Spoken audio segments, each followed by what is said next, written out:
Every day a volunteer picks up the phone and listens to someone's story. It might be the first time that someone has said, "I've had an abortion." Our line is anonymous and confidential. Our volunteers talk to callers from their home, and we serve as listeners, and we are a witness to their truth. A lot of times they're calling us because they can't. They don't feel that they can talk to anyone else, and if they could tell someone, that just gives them some sort of freedom. And it doesn't matter that it's a stranger on the other end of the phone. There's something pretty powerful about saying things out loud, I think.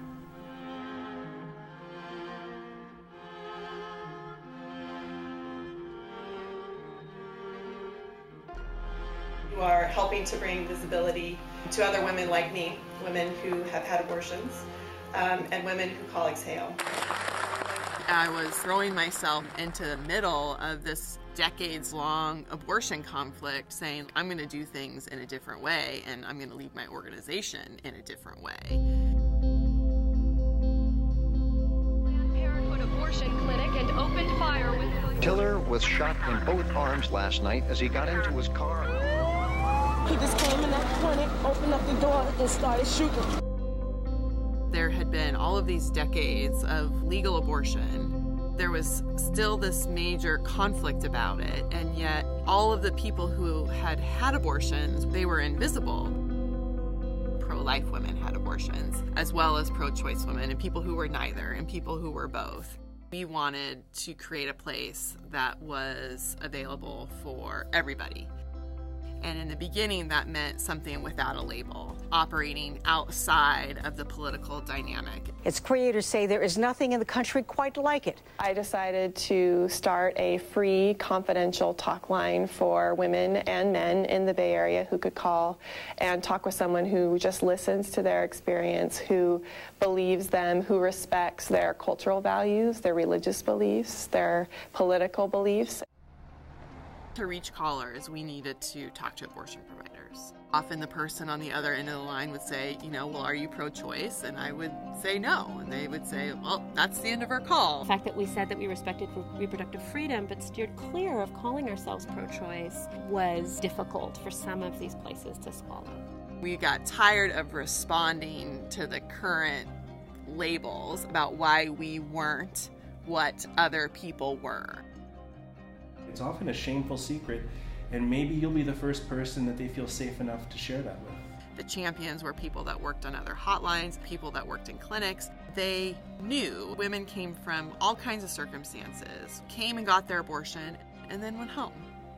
The more that we started showing up in New York or DC, that's where we would often continue to face the challenges of, is this the right thing? Why aren't you in the fight? I remember the days of back alley abortions, and this amendment takes us one step back to those dark days. I started to doubt, because I was once a woman needing an abortion. I care about what happens to people who have abortions. And it's not that we're not paying attention or that we don't know what's at stake. It is that we know it all too well.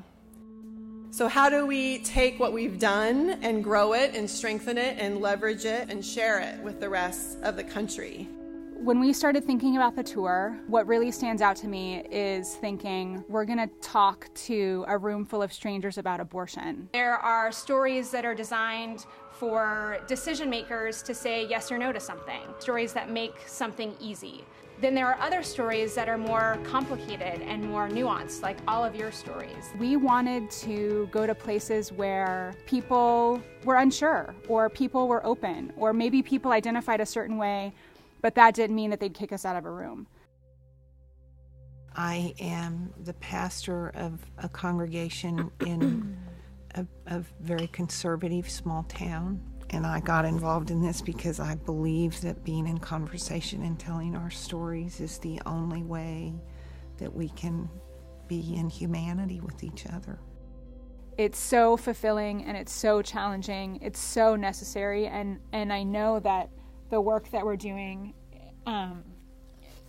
means something and is going to make a difference, has made a difference. Having an abortion is not uncommon, but talking about it publicly really is. There are more personal stories being shared than ever before. There will always be people fighting over abortion, but that won't be the only way that we talk about abortion. I think that the complexity is already there. I think a lot of that complexity is hidden because people just don't hear about it.